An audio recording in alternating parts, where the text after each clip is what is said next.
Assalamu alaikum al'ummar musulmi, barka da wannan lokaci.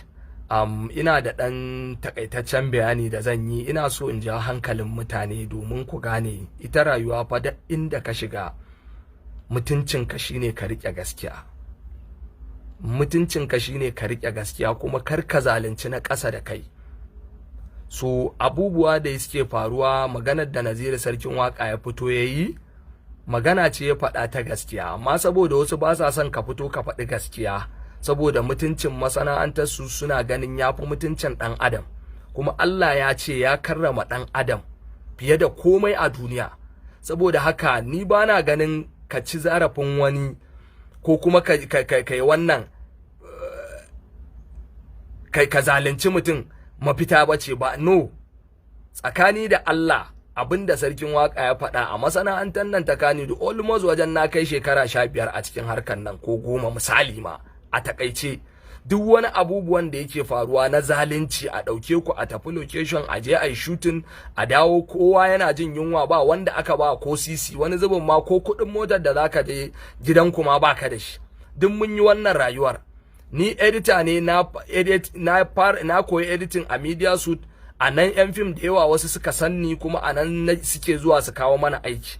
In ba zan manta ba, a cikin mutanen da Naziru sarkin waka yake magana a kai, ciki har da Ali Nuhu, in ba zan manta ba a shekarun baya da suka wuce, wajen shekara kusan 5 ko 6 ko 7 zan iya cewa da suka wuce, dan na dan manta shekarun.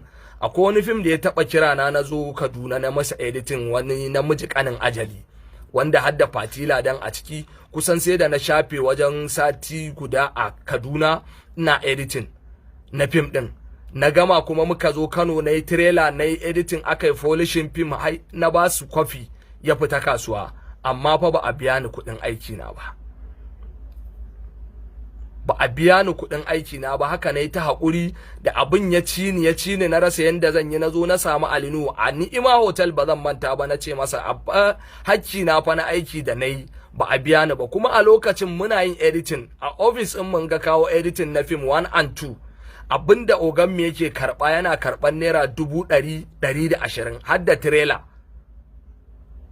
amma aka bani hakki na.